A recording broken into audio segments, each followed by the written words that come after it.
how do you want to live your life? Like I want to live my life with one foot in a dream. Hello, everybody, and welcome back to Feeling Seen, the podcast that talks about the movies that make us feel seen. And my co-host today, I came in contact with their new feature when I was working for the Sundance Film Festival last year, so I got to see its world premiere in the hallowed halls of Sundance, even while it's still in Park City. What a treasure. And this movie feels, we say so much on the podcast, support independent cinema, go see independent cinema, get out there for independent cinema. And watching this movie, Obex, felt just like the beating heart of watching indie cinema come to life on the big screen. And its writer-director is here with me today, who you might also know from such films as Strawberry Mansion, or perhaps the video game Tux and Fanny that they made, I believe, back in 2020. But I will let Albert Birney tell you more about that. Albert, what else do the people need to know about you before we get started here today? Oh, wow. Well, thanks for all that, Jordan. Yeah, I don't know what they need to know about me other than that. I make movies and I made a video game, and I'm very happy to hear that you saw Obex at Sundance, because there's nothing that beats that first screening with the sold out crowd. And were you at the screening at the Egyptian on Saturday night? I was, yeah. I was standing off to the side of the Egyptian stage while you were talking with my microphone recording. I was working as the festival managing editor, so I was covering for in-house, so I got to be closer than other people and more around than other people got to be, which was very exciting, a bit of access. And I covered I covered the entire midnight section for us because I'm a big horror person, and a variety of the next ones too.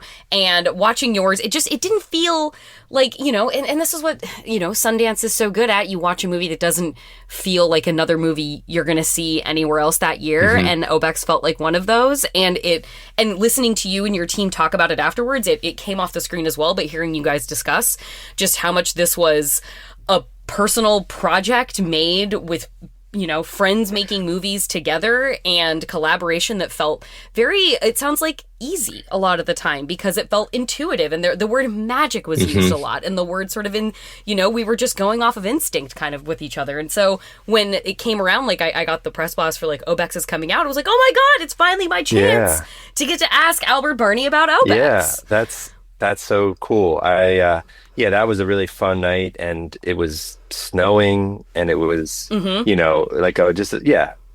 magical dream feeling, which felt very in line, with how we made this movie. It was very much chasing that kind of instinct of when you're a kid or you're in high school and you just want to make something with your friends, and you're making each other laugh, and you can't believe that you're getting away with it. You're just I can't believe we're making a movie. And I think that feeling, at least in my own life, it's kind of harder and harder to capture that as you get older.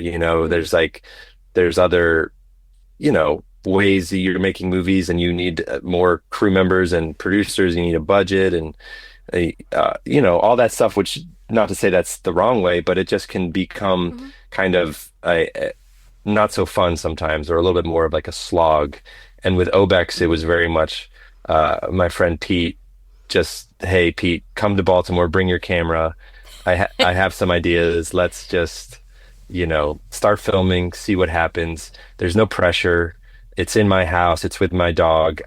I'm acting in it. And it was a really kind of fun experience that I think I needed in, as other projects take months and years and kind of grind to these slow halts. You're kind of do I even know how to make a movie anymore? And then to make something it's a good reminder, oh right, this is what it can feel like. There is the difficulty of the job of a director, where you're doing so much work in the in-between times where something is officially happening, where you're I am a director and I am working on this thing and I am developing it, but I haven't directed in a minute. The act of directing and being on set and managing a set and pulling a crew together, that thing can sit so few and far between because of all the resources that it takes to come together to get to do that. So the job of a director is it's an interestingly isolated one. Definitely, definitely. And I think that's one of the reasons why I've made two films with a co-director with Kentucker Audley, Strawberry Mansion, which Mm, you mentioned earlier, and then our first film together, Silvio. And part of that was just because it was so nice to have another person kind of there in that role together where, if nothing else, we have each other. And as we're trying to like put yeah. these films together, both those films are very low budget. And, when movies are kind of low budget, it means you have to wear a lot of hats, which is what we like doing. It's fun to kind Yeah. of, I'll step into more, production design type roles, and Kentucker will, work with the actors and kind of the producers. Um, but yeah, with that film, we finished that film. We filmed Strawberry Ranch in 2019. We edited it in 2020. It premiered in 2021 at Sundance, which was the online Hmm. year. So, it was like the Right. digital one. But then we didn't direct for a couple years, and he and I both we got a commercial together that we were directing, and it was very much that kind of thing on the first day, like, do we remember how to do this and what is needed of us, and you Hmm. kind of get the first couple shots, and the spider webs are cleared out, and you kind of like, right, I do remember that this is something that I have the skills to do. Hello, my name is Connor Thomas Marsh. I'm 36. I live in Baltimore. I love computer games. I saw your ad, Obex. And it's such a cool concept, putting real people into games. Can you make it to the end of the maze and defeat the demon Ixaroth before he eats your mortal soul?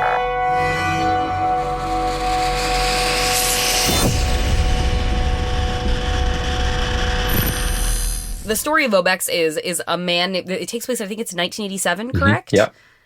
A man named Connor lives a very solo existence. He has a friend from nearby who comes and drops groceries off for him because he doesn't really ever. He goes outside of his house, but he doesn't seem to ever leave his property, and his job is making portraits of people out of like a text program on his computer, which feels like a very 1987 thing Hmm. to pay people to do.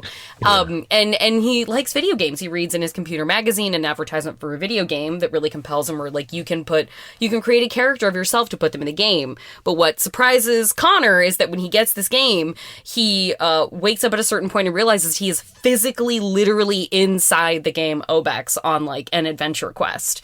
And that is you. You are Connor, and you are the one going on the quest. Yeah. Yeah. You know, the portrait part of it, the his how he makes his money, real quick, I'll say, it was really, I was trying to figure out how this kind of shut in, this Mm, semi-agoraphobe could make money pre-internet. And, right. I used to love those computer magazines, and in the back of them they would have certain, you could just tell that they were a little bit more like homegrown advertisements. And I thought, oh, that would be fun if Connor kind of had his own little portrait business. Hmm. And, as a fan of ASCII or ASCII, I don't know how you pronounce it, but those are the making images from the characters on a keyboard, Mm. which, goes back as long as there's been typewriters and keyboards. People have been, Yeah, like the shruggy, like the yeah, little shruggy right. emotion guy. Yeah, which I love those. And, it felt like what a fun way for him to kind of like use his computer as like his canvas, or in like an artistic fashion, where you could kind of like Hmm. his, instead of painting with paint on a canvas, he's kind of using the computer screen to make these portraits. But yeah, this movie kind of grew out of all these things I was mentioning, of like just wanting to make something. And, Hmm. it's kind of born out of all these kind of obsessions. And I was at a junk shop, and I found these old computers, and um, I had all these VHS tapes and these TVs, and the story just kind of like started to grow out of these things. And of Hmm. course, like, growing up a child of the 80s, playing early Mac computers, and the original Zelda on Nintendo, these Hmm. things I think have been kind of lying dormant in me, or not even dormant, but they just like, they've been informing the movies that I've made, and they've been informing my artistic career and life, or whatever you want to Yeah. call it.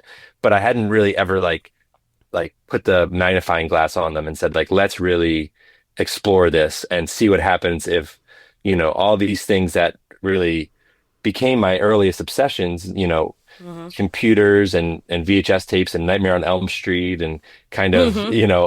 what if I put these all in a blender and I got a dog this year, so let's throw the dog in there and it kind of just, it kind of grew out of all that and next thing you're wearing a pointy hat like Link and you've got a sword and you're, trudging through mountain landscapes. With a man whose head is a television Right. set. Yeah. Right. Well, when I was reading your there is a piece that Sundance does for many of its filmmakers called "Give Me the Backstory," where it like interviews filmmakers about how their movie in the program came about.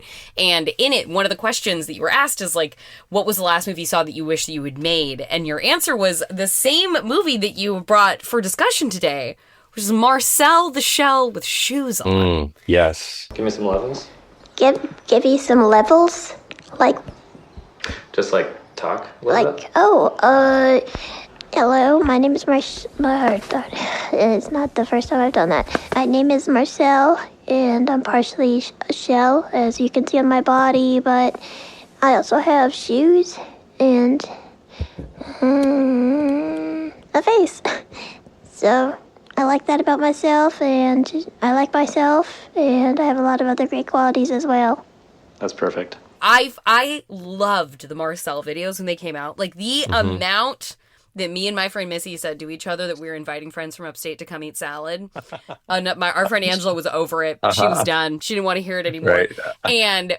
But then when the movie came out, it like the trailers would make me so emotional. I was like nervous to see it. Sure. Because it looked so touching that I was like, do I want to go through this with Marcel? Yeah. So this you bringing this to the discussion finally gave me the courage to put on Marcel the Shell with Shoes on, the feature film. And this is one of the best movies I have seen in a long time. This was a perfect experience.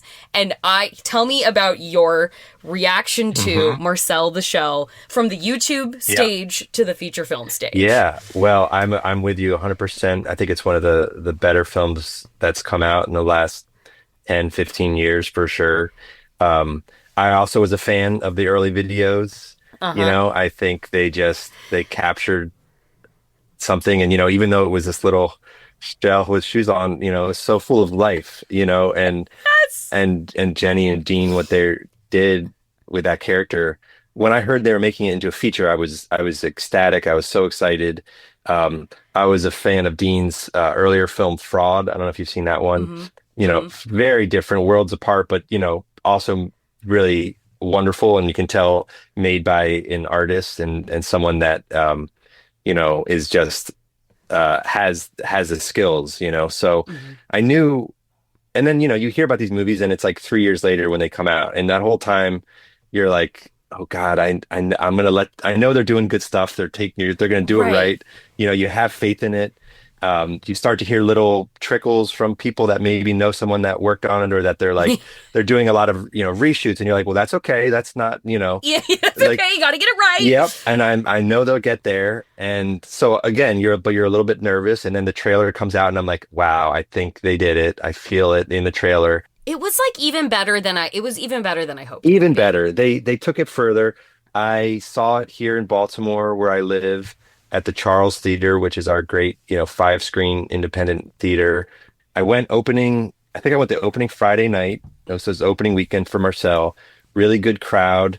Maybe, I don't know, 150 people in the theater in like a 200-seater. So it felt very full, Yeah. And just cried my eyes out, just like. I cried. I was just crying throughout this movie. It's just that movie. They got it. They figured out the relationships. Like, I think Marcel's relationship with his grandmother, I had a very close relationship. Nana Connie. Voiced by the Isabella Rossellini. And she calls him Marcello. It's like, it's just incredible. So I had to taught myself how to farm. Planting, harvesting, here it is. She's always been a pretty tough cookie. Everything has a function with her. There's no one button that's there for decoration. You know what I mean? She's just like a backhoe. But I will say you can really see her tender side when she's working with the bugs. Is she okay? Yeah, she's okay. She's a little loopy. She had a little bit too much nectar. Vino fiore. Right, Franny? My community found the bugs to be deeply unlikable. Let her go. Some. 2 seconds. But Connie's made friends with many of them, and in return, they actually help her with the gardening. And them a little yucky. So I'm just sitting there kind of ugly crying at their scenes together, especially because I have a lot of love for my grandmother, and she was the one that first got me into movies, and we would go every Wednesday. She took me from school when I was a kid, and we'd go see a movie, and we'd see whatever she wanted to, whatever I wanted to see. She wouldn't question it, so I would, every once in a while I'd pick one that I'm like, oh, maybe this was the wrong one to pick. I remember I saw Seven with my grandmother my God. when I was maybe, I don't know, 13, 14. So, and, so anyway, yeah, Marcel hit me really, really hard. And I've only watched it one second time. I watched it on a plane, maybe like a year later. And I was really curious. I said, is this going to get me the same way? Is it going to be as emotional? And I cried through it again. And, and part of, when you see a movie on a plane, sometimes you're in that heightened emotional state anyway. You're 30,000 feet up. But I think just a incredible movie. It's funny. It's heartwarming. It, it takes you on this journey. It's a beautiful kind of journey all about reconciliation and family, and yeah, just an accomplishment. Do you ever feel angry? I just feel angry that we didn't have a better goodbye. Who would you say goodbye to? I'd like to say goodbye to my neighbors, the Costas. Goodbye, the Costas. Even though we had a language barrier, you were my neighbors. You always liked to garden. Goodbye, Richard. You were the worst singer in our class, but I loved how you let me cut you in line. Goodbye, Anka. Your sense of timing is one of the worst. Bye, Sandra. You were my favorite author. Goodbye, Mrs. Kim. The time that you ate a pepper flake and it made you fly into the wall was one of the funniest yet most serious accidents any of us ever witnessed. I think it's, it lives inside of me. It feels so like I watched it yesterday still.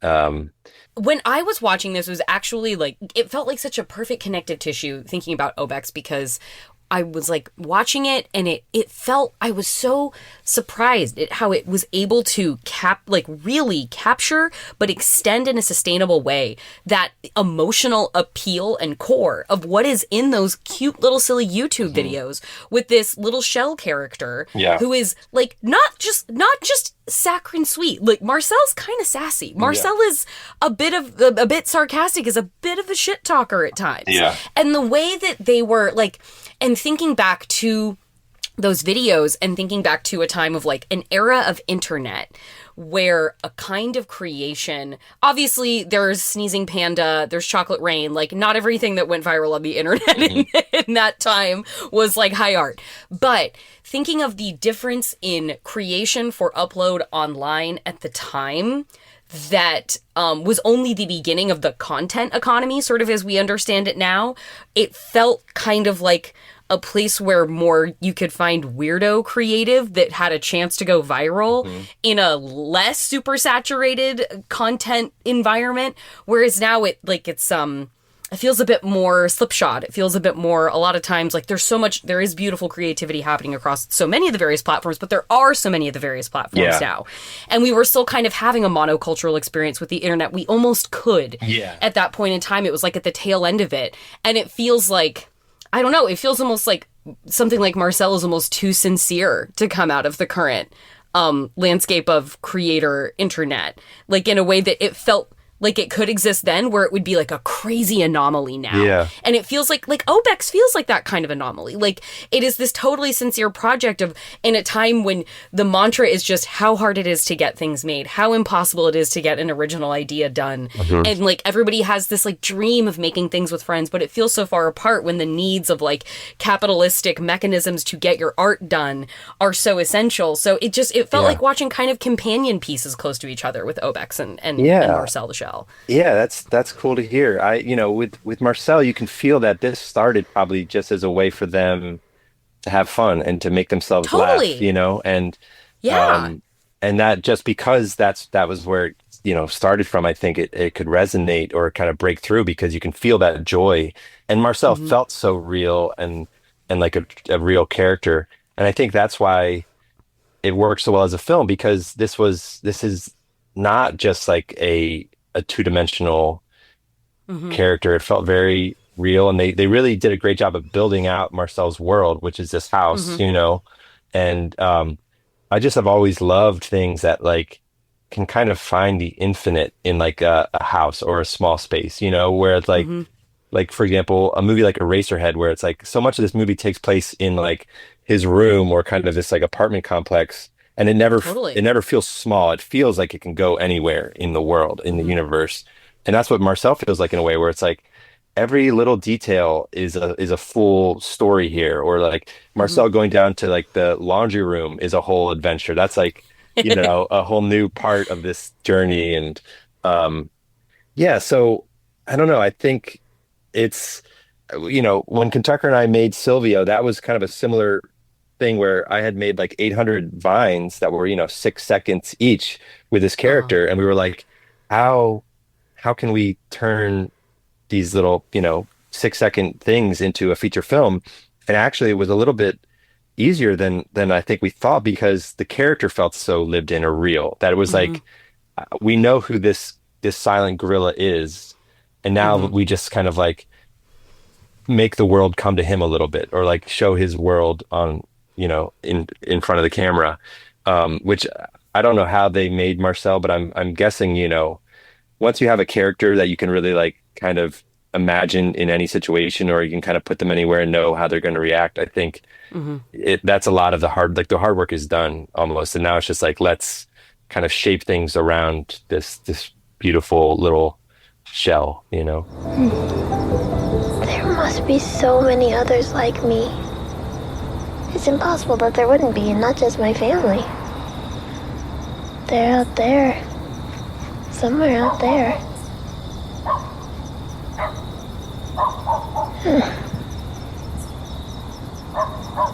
Every time I do this, that dog goes totally crazy. I think I like the point that you made of like the house being this universe, and it feels like it, because I feel like the thing you hear a lot with like the horror filmmakers I know is that like, hey, what's a single location horror movie you can do? Yeah. Like, what's a thing that you can do in one place so we don't have to pay for anything else, and that you can shoot your little localized horror movie here? And not that that's a bad thing. And like hey, like Ready or Not, I feel like a great example of a movie that took a place and was like, wow, look at all the dimension of this place. But then you look at, and that's like an opulent like rich person's manor. But in Marcel, you have a very plain house, but it manages to feel like such a variety of locations, because even like you go outside and you get the wide shot of the house, but then you look close at the garden boxes and there are these like little ladders and little sheds and houses, and you go into like little nooks within the house and you see like Marcel's dry goods storage area where they keep their raisins and craisin, because that's a treat. And just like the notion of it felt so exciting to watch somebody do like a single location. I mean, granted, Leslie Stahl of 60 Minutes shows up. Like, this is an A24 movie. They weren't doing this with just scotch tape and floss. Right. But you want like the way that they make this place dynamic is so cool. And I think it reminded me of like what the Duplass brothers have talked about, the found elements sort of filmmaking that they do, like the things that you have on hand that you can make the movie with, and that, like, what do you have on hand that we can make the movie with, feels like an animating core of Obex as well. Definitely. I mean, this is where found materials. Sorry, interrupted. The found materials school of filmmaking. Yeah, this is exactly how I made Obex. This is the house that I live in. This is where we filmed it. my dog, my computers, my VHS tapes, my TVs. It's even like the cicadas that were in the movie. Um, I love that like the brood made its yeah, way in yeah. to the movie. And it's like why that summer of 21, they were everywhere for about a month. You couldn't leave Mhm. the house without one landing on you. They were on my hat, my shoulder. So I just brought my camera along and I started filming them. And I didn't even, at this point, I had no idea what I was going to use this footage for. I just knew it'll be another 17 years before I can get this footage again. Totally, yeah. Yeah. So yeah, I'm a big, I used to teach film here in Baltimore, and that was the number one lesson for the students was like, what do you have available? What locations, what props, what actors? Everyone wants to kind of like right out of the gate make some like huge kind of like Totally. Martin Scorsese gangster movie or something. And I'm like, okay, great. Like that's a good dream to have. Write that script, have that kind of in your back pocket. But in the meantime, Uh-huh. let's see what we can do in your backyard. And Hmm. you know, and not to say that that's limiting. Like that's the thing is like that shouldn't feel small, or there's hugeness in your backyard, and Hmm. there's kind of like limitless possibilities in your basement and in your friend's attic, and just trying to like embrace that. And I think what fun it is to like make this fictional little shell with shoes and then to have them explore just like a regular old house. So it's like it's taking this very kind of fantastic element, this animated element, and kind of just placing it in the everyday and the mundane. And I love when that happens. And I think with Obex we're doing that a little bit too, where it's like this regular everyday house, but it's going to open a portal to this kind of video game Hmm. landscape that the character is going to have to go into. And I will say, like, kind of speaking of a particular era of the internet, watching this, like the house portion of it before we enter the quest portion of it, the sound of it and the way your voice sounds in it, and like the just particular way it's sound design and the way the TVs come into it, I remember watching this at Sundance and being like, this reminds me of Salad Fingers. I like rusty spoons. I like to touch them. The feeling of rust against my salad fingers is almost orgasmic. The movie is not disturbing and horrific in the way that Salad Fingers is, but it still had like there was a kind of like when I didn't fully know the direction that this movie was going to take, Mhm. it was like priming me. Also, my brain is so scary movie pilled that Right. like I remember watching Deborah Granick's like lovely drama Leave No Trace and being like, so it's the devil. Like I was Yeah. waiting for like a demon to appear, and it's like, no, this is just people doing their best. Yeah. And but watching this, like it was, and but like again that it just reminded me of this sort of era of internet of like creation for the sake of it, for the self-satisfaction of it, without like now it feels like a time of more sort of engineered creativity, whereas this feels like it's more from that sort of pure, sort of raw creative community spirit of art making. Yeah, and I think a part of that is like we had no expectation. We didn't know what. At first, I wasn't even sure if it was going to be a feature film or a short film, Right. or if it was going to be like a 17-year long art project. Like if it was going to kind of like, you know, like there was literally we were going to shoot the second half 17 years later to be on the cicada timeline. I was And gonna say bringing the cicada yeah, brood back, I hope. yeah, and so I think part of it maybe just comes from that of like we're just making it for the sheer joy of making something. Um, and I also love horror movies and grew up watching them. And um, I think part of me, I wanted to get dark with this, and I wanted to get like kind of weird.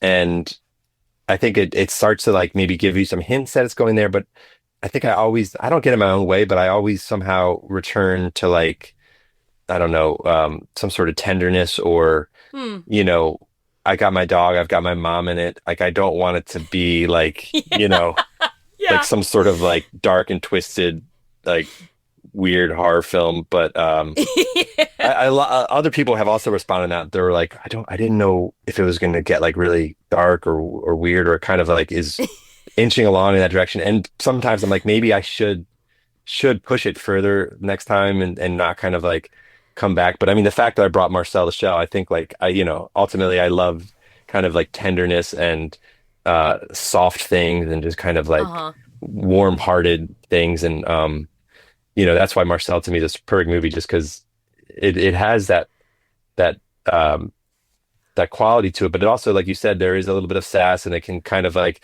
Yes. get dark or kind of like have a moment of truth really like piercing Hmm. the like the joy of Marcel. Hmm. So I mean I think that's why I like movies that kind of can straddle that line between the worlds of light and dark because that's kind of how Hmm. life is, we have uh there's horrible things happening and darkness all around, but within that you can still laugh 100 times in a day and Hmm. find joy and find love in friends and family and art and so it's like I kind of being aware of both extremes, I guess. It's time for a break, but I'll be back with Albert Birney, and in addition to more Marcel, we'll get into another film he thought about discussing. Then at the end, I will have one quick thing before I go about one of those times when we have a tonal huge zag for the one quick thing at the end, because this week we are going to discuss the upcoming Netflix release, The Rip. So stick around at the end for a little endorsement of that.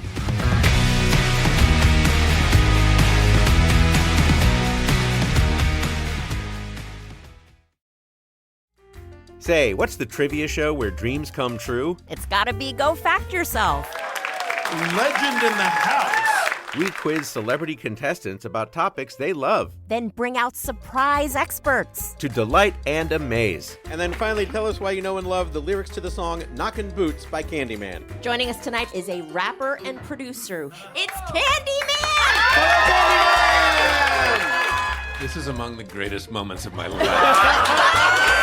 This is one of mine too. I love it.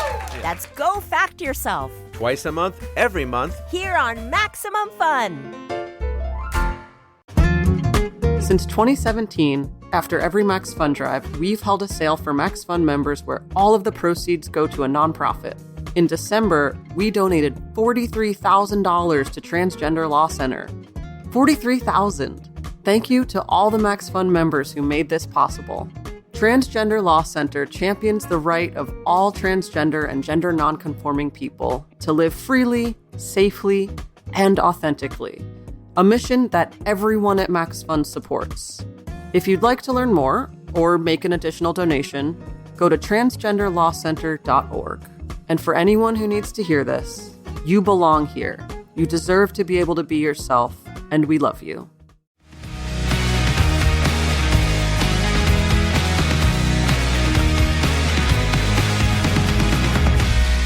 Another movie you suggested, and normally we wouldn't do nonfiction stuff, but this is such a specifically applicable choice to it feels like the kind of filmmaking that you do and the kind of filmmaking that we've been talking about. You also brought up American Movie from 1999, which as we're discussing just now, like that combination of tenderness and melancholy, and something that perhaps on its face presents as sort of like jokey or bit or sort of bit filled, is actually like you peel one layer back and you find this great world of substance where these subjects that kind of feel almost like Christopher Guest characters are like in like rich portraits of people who are doing something that appears silly but to them is a profound endeavor. To this one man, to Mark Borchardt, is a profound endeavor. His whole life is making this one film. You have 2 hours tomorrow from 11 a.m. to 1 p.m. and be an extra in a film. You get your name on the credits, man, as a producer. And of course, there'll be a whole crowd of people here, so we got to make like a line where people can't go. Have a hell of a lot of assistant directors saying, hey, could you step back like 5 feet? Yeah, so when I got this question of like seeing myself kind of in a movie, that actually came a little before Marcel, and then I was like, well, it's a documentary, so I should probably pick a fictional movie. But I appreciate you doing the legwork on that. Yes. Yeah, but I still wanted to bring it up just because it was my first instinct. But so I saw that movie. I was 17 when it came out. I bought the DVD. I bought the VHS of Coven or Coven. And I also, Oh, Coven. yeah, I Wow. had that original tape, which is still somewhere in the attic of my parents' house. The name of the film is Coven. It's pronounced Coven, man. What else could it be pronounced? Coven. That's the proper pronunciation. No. Coven. No. Coven sounds like oven, man, and that's just, it doesn't work. I got even the cassette tape that Mike was making for the soundtrack, and Yeah. there was even a number I remember calling that you could like. It was like Mike's number or something. I don't know if I might have gotten on the phone one time. Anyway, when I saw it as a 17-year-old, it was just hugely inspirational. In that, What a perfect time to watch that, honestly. Yeah. Especially like growing up, you're not an LA kid, you're not a New York kid, like Yeah. these conventional wisdom places where the people go to follow this dream. Like this is a guy in the Midwest and you're a kid growing up in Baltimore, outside of Baltimore, Yeah. around Baltimore. And I really could feel, his passion, and this is just a guy making a movie with his friend against all odds as months and years are kind of slipping by. And yeah, it's a mix of that melancholy of kind of his life and those around him, but also Yeah. this like unflappable determination and this joy that can come from making art at this level. And his mom is out there helping, his dad is helping, his kids at some points are helping. And then it was one of those films where as I got older and rewatched it, I started to like relate to him even more in a way of like, Yeah. I'm now closer to his age, or now I'm, past his age in that movie probably. But, just one of those movies that I think to me, it feels like almost like the great American movie. It's like this story of like against all odds, I'm going to do it. And, yeah, mix the sadness mixed with the joy, and it's funny. And I'd say maybe when I was younger, I was a little bit more of like these characters are so weird or strange. And then as I get older, I'm like, no, they're not. Like these are I'm all these people. I'm one of my, his uncle having a taste of that. Is it a gin drink or some sort of alcoholic schnapps drink on Thanksgiving? The schnapps, the peppermint Yeah, the schnapps. pepper shop. And he's like, the whole movie, he's kind of out of it. All of a sudden, he like gets laser focused, and he's like, it's got a good taste, I The whole movie, Yeah. the rest of it, he's like, yeah, Yeah. I'm sure, I- yeah, and then got a good taste. It's got a good taste. I quote that all the time, and I'm him. I'm Mike, winning the scratch off ticket and the joy of like winning $40 or something or $60. I'm Mark having a couple too many beers, watching the NFL, watching the Packers. And yeah, and through it all, it's like this desire, this some sort of like need to create and to make things. And whether it's, a 16 millimeter film that you're taking years to make, like right now I'm making with my friends a horror film where we're shooting 10 minutes a year and we're going to do it over 10 years, and it's like, Oh, damn, okay. and it's full of, we love it. It's full of joy. It's also sometimes like, it's hard, but you just have this like this desire to say like, what's going to like, I want to do this over 10 years. I want to like, this is how I'm going to spend my life, with my friends. And so it's almost like, yeah, I think seeing that movie as a 17-year-old kind of showed that there's a way to do it, or you can find real kind of meaning or joy in doing this, making films with your friends or your community. And it's not all going to be roses and good times, and there's going to be, maybe your bank account will suffer here and there, but you're going to just persevere and get through it. And hopefully, it's the journey anyway, right? Like if you've got something to show at the end, great. But like, it maybe isn't even about that. It's just about a way to spend your life in acts of kind of creation with your community. Absolutely. And there's something like watching it always is. I always appreciate so much when sort of at any tier of filmmaking that I watch, where you see that what comes up so much as a common thread in the conversations we have on the show is the required amount of some form of delusion to commit to this as a life, as a career, as a even more than like a heavy hobby. Yeah. Because even if Steven Spielberg can dry his eyes with a lot of money, he is still, there are movies we know where we can be certain there are movies that he's wanted to make that have never been able to happen. Yeah. Like you can still be Martin Scorsese and still have a one that got away. Yeah. Like you still don't get to, you can be the most recognizable names in like the pantheon of filmmaking, and you still don't have magic wands to get the thing like you don't go to a studio and say, this is happening with this person, you're giving me this much money.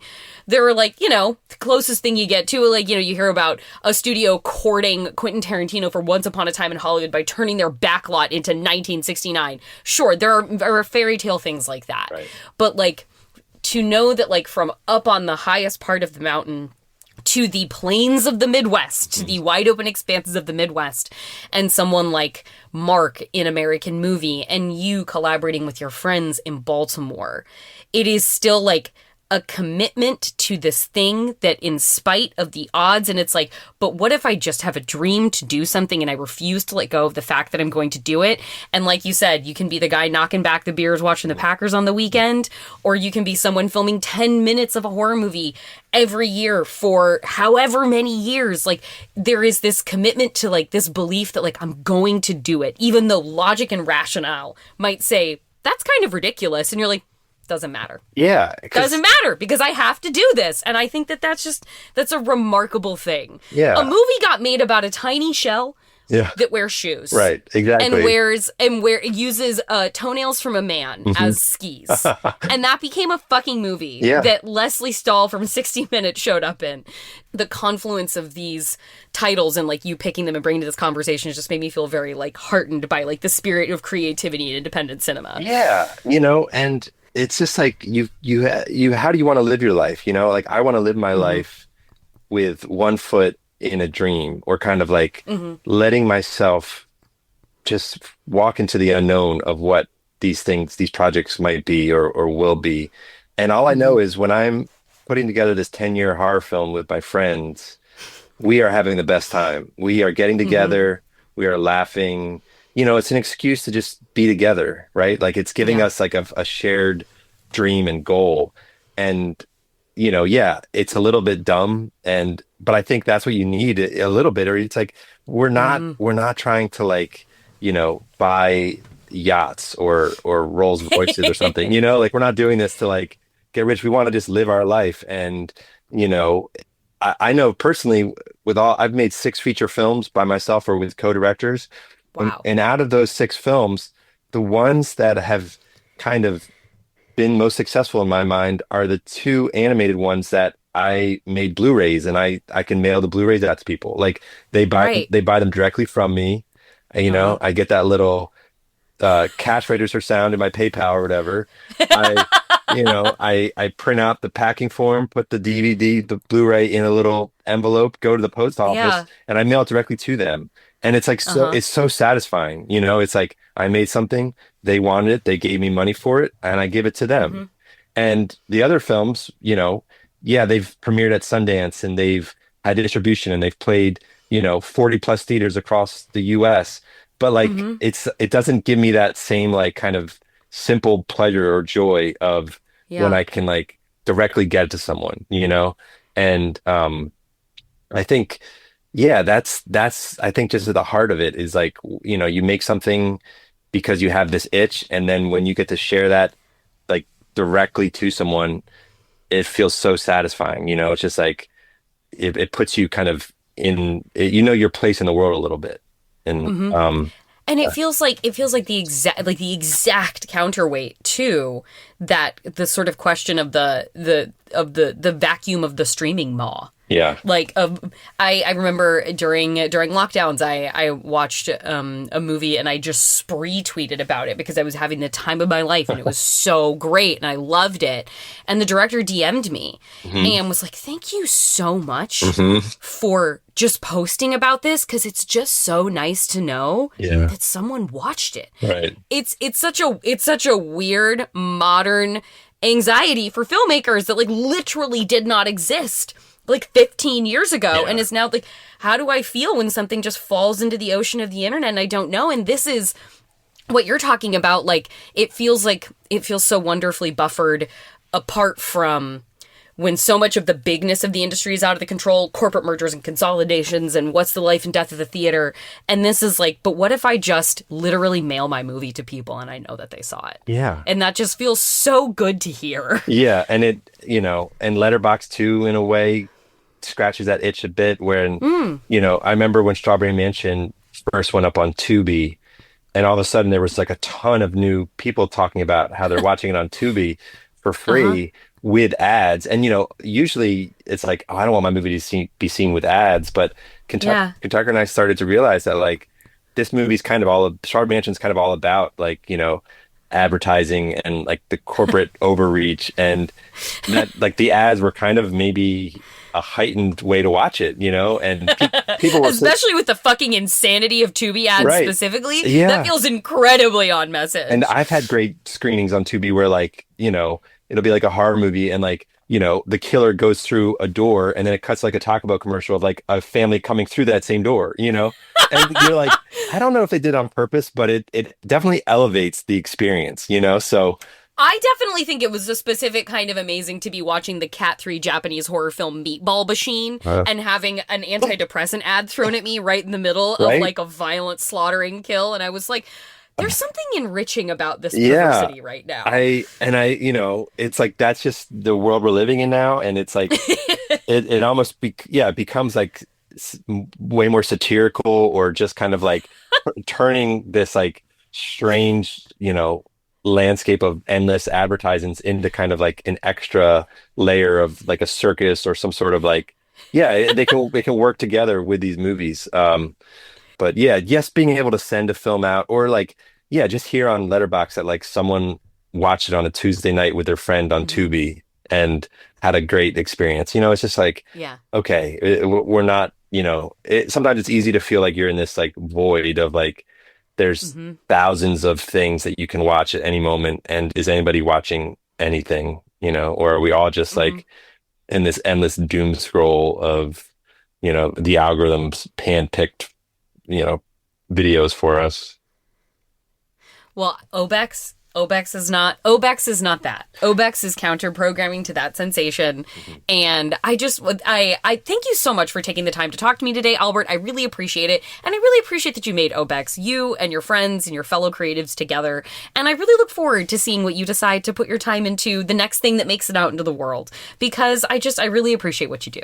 Oh, thanks so much, Jordan. This was a pleasure. And I'm hope to make the next thing, and to be back maybe with some more picks. And I think thank you so much for all your questions and your enthusiasm.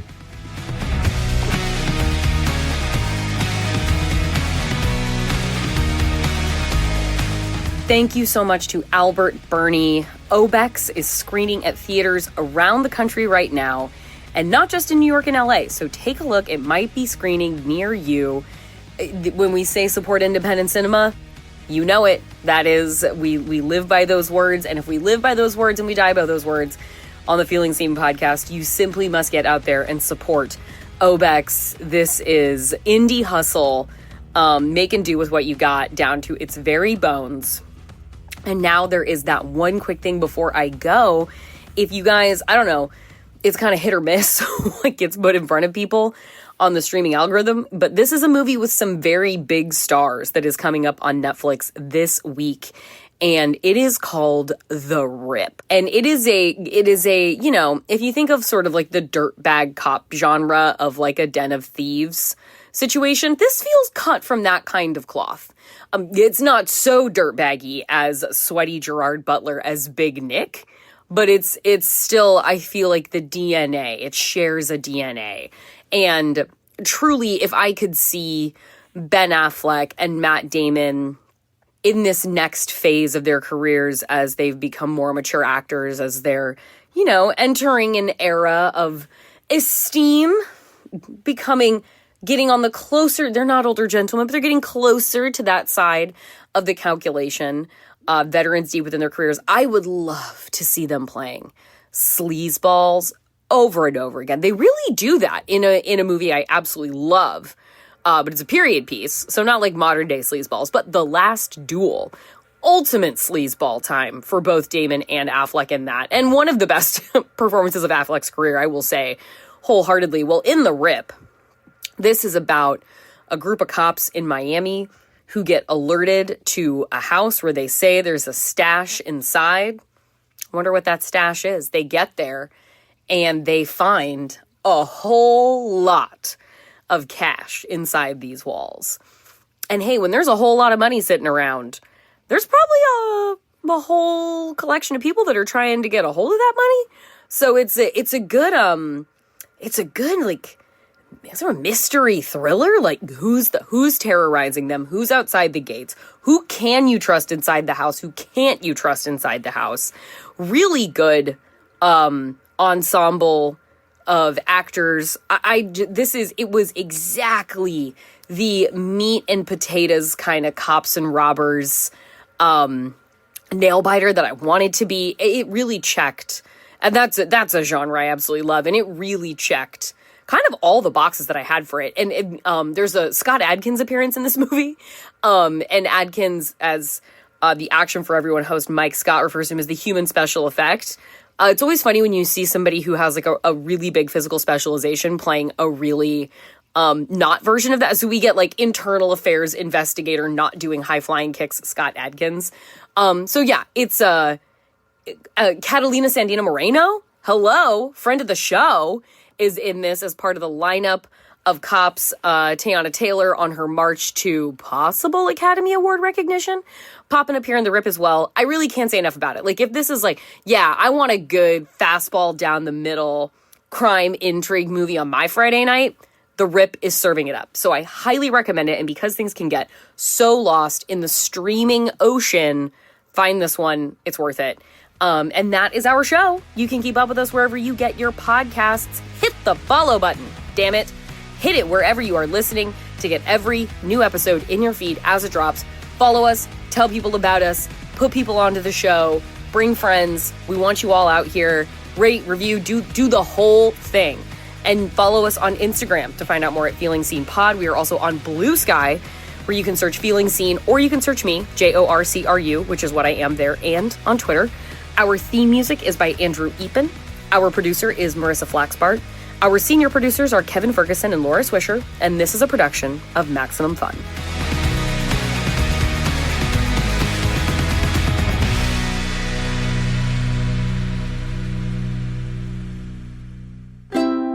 Maximum Fun, a worker-owned network of artist-owned shows. supported directly by you.